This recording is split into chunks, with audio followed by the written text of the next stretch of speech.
વગાડતા કથા કરતા કરે હજી પણ આ લોકવાર્તા તબલા પોતે જ વગાડીને કરવાનો પ્રયત્ન હોય, પણ જોરદાર તાળીઓ સાથે આપણે એની હિંમતને અને પુરુષાર્થને પ્રયત્નને વધાવી લઈએ.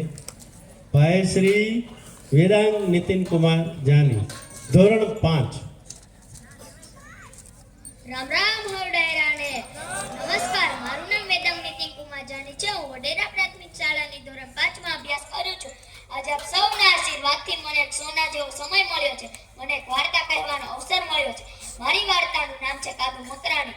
હે સોરઠ સોરઠ ધરા જગ જૂની ને ગરવો એનો ઈ ગઢ ગિરનાર, એના હાવ જડા હે જળ પીવે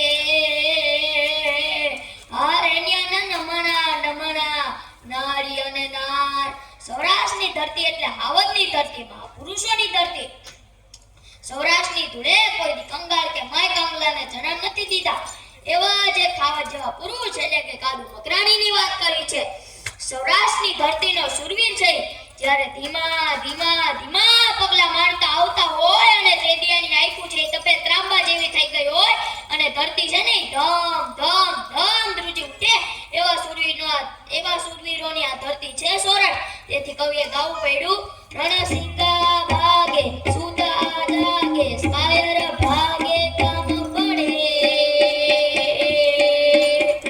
જગ જગતી ધરતી ફોજું ભરતી વિનાશ કરતી તેગ વડે, જનની ના જાય કવિએ ગાયા લોક બિરલા કોપ જડે, મેદાને મરવા અવસર વરવા મરદ કસુંબર રંગ ચડે, હજી મરદ કસુંબર રંગ ચડે. એવો મરદ માણા કે જેણે કસુંબર રંગ માથે ચડાવ્યો છે. એ મરદ માણા એટલે કે કાદુ મકરાણી. બહારવટિયામાં તમે જોગીદાસ કુમારથી લઈ અને રામવાળા સુધી બજાવો, તેમાં કેવો બહારવટિયો કે જેણે કંપની સરકારને, જૂનાગઢ નવાબને, વેરાવળ નવાબને અને ગુજરાતના તમામ પોલીસ ખાતાને કેવો જાહો મોકલ્યો કે રોજ જો કોઈ એક ગામ ભાંગે તો માનજો સાધુએ ભાંગ્યું છે, અને રોજ જો કોઈ 3 ગામ ભાંગે તો માનજો કાદુએ ભાંગ્યું છે. એવો બારવટીયો કે જે રોજ રોજના 3 ગામ ભાંગતો જાય અને આખી ઓરણને ધ્રુજાવતો જાય. તેથી કવિએ ગાવું પડ્યું, ડુંગરે ડુંગરે કાદુ તારા ડાયરા, ડુંગરે ડુંગરે કાદુ તારા ડાયરા, દારૂ દોરાની ઉડે છોડ મછોડ રે મકરાણી કાદુ, દારૂ દોરાની ઉડે છોડ મછોડ રે મકરાણી કાદુ, ડંકોરે દીધો તે હોરઠ દેહમાં, ડંકોરે દીધો તે હોરઠ દેહમાં, ડુંગરો ચડતા લપટ્યો ડાબો પગ રે મકરાણી કાદુ, ડુંગરો ચડતા લપટ્યો ડાબો પગ રે મકરાણી કાદુ, ડંકોરે દીધો તે હોરઠ દેહમાં, ડંકોરે દીધો તે હોરઠ દેહમાં.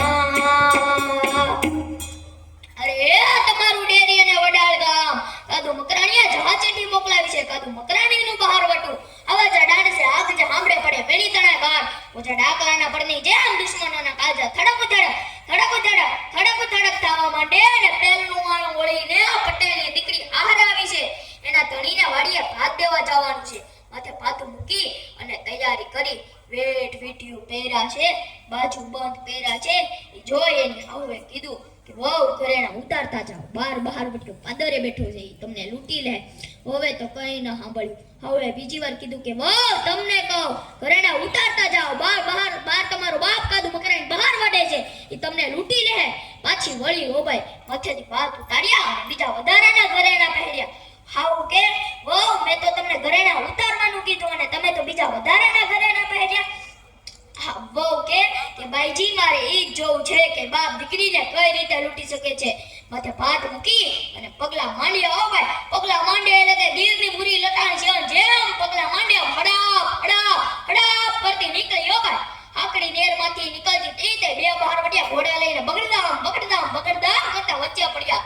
બંદૂક ટાકીને કે ઉતારીને બધા ઘરેણા. દીકરી કેવું ઘરેણા ઉતારવા જ આવી છું, મારે કાદુ મકરાણીને મળવું છે, લઈ જા કાદુ પાસે. તેદીના બહારવટિયા ઉપર પણ બેન વિશ્વાસ હતો. બહારવટિયાને તો 8 દીના ઉપવાસના કડાકા છે અને ઈ તો હાથું ઓશીકું કરી અને કૂદો છે. આ દીકરીને પકડીને લાવતા જોઈ બહારવટિયો હડાક કરતો ઊભો થઈ ગયો અને બંદૂક તાકી અને મનમાં વિચારે કે આ મારી બહારવટિયાની ટોળીમાંથી બેનું દીકરી ઉપર કોઈનાથી ઊંચી આંખે ન જોવાય અને આ લોકો તેને પકડીને લાવ્યા છે. ધિક્કાર છે તેને. બંદૂક તાકીને કે હમણાં બંનેને ભડાકાઈ દઈ દો. ત્યાં જ તેના સાથી હાથ ઊંચો કરીને કીધું કે બાપ અમે આને નથી લાવ્યા, એને આપણે મળવું છે એટલે અમે લાવ્યા છીએ. બહારવટીયો કે બાપ તને કાંઈ હારવેલમાં દુઃખ છે? ના બાપા. તો કે દીકરી કે હું જ્યારે મારા ઘરેથી ઘરેણા પહેરીને નીકળતી હતી તે મારી હાઉએ કીધું કે બહુ ઘરેણા ઉતારતા જાઓ, બાર તમારો બાપ કદું મકરાણ બહાર વટે છે તમને લૂંટી લે. એટલે હે મકરાણી મારા હારવેલના ઘરેણા તો એક બાજુ, મારા જે પિયરના ઘરેણા છે ને ઈ પણ હું પહેરીને આવીશું અને મારે ઈ જ જોવું છે કે બાપ દીકરીને કઈ રીતે લૂંટી શકે છે. આ વાત સાંભળી બહારવટિયાની આંખના પાપડના પડદા ભીના થઈ ગયા અને આંખમાં આંસુના તોરણ બંધાઈ ગયા. બહારવટિયો કે દીકરી તને લૂંટવાની વાત તો એક બાજુ રહી, તું તો જ્યારે હારે ગઈ ત્યારે મારે તને કઈક દેવું જોઈએ. મારી પાસે તને દેવા જેવું કઈ નથી, પણ આ એ ગુરુજીએ દીધેલી વીંટી છે. ભલે મારો પ્રાણ જાય પણ હું આ વીંટી કોઈને ના આપું. ભલે બેટા તું આ વીંટી લેતી જા અને તારી હાવને કહેજે કે બાપ દીકરીને લૂંટે રે, બાપ દીકરીને તો આપે. અને તારી હાવને કહેજે કે તારા હાથ ગામના સીમાડે તો પગ મૂકું તો હું કાદુ મકરાણીને સાહેબ આ બોલ સાંભળીને ને ખબર પડી જાય કે આજ કાદુ મકરાણી છે. તેથી કવિએ ગાવું પડ્યું મોતી સબ એક નંગ એક મે અમોલ નંગ મિલેગા ઝવેર તો કિંમત કર જાનીએ કહત કવિ બીરબલ સુનો શાહ અકબર આદમી કો તોલીએ બોલ में પીછાનીએ. સાહેબ આ બોલ સાંભળી અને નક્કી થઈ જાય કે આ કાદુ મકરાણી છે. બહારવટિયા એટલે કે જે બાર રત્ન ધારણ કરે ઈ બહારવટિયા. બહારવટિયા એટલે કે જે કાળા કપડા પહેરીને ઉજળા કામ કરી ગયા ઈ બહારવટિયા. સત નમન છે તેને, તેનાથી જ આપણો ઇતિહાસ ઉજળો છે. અસ્તુ. જય હિન્દ, જય ભારત. નમસ્કાર.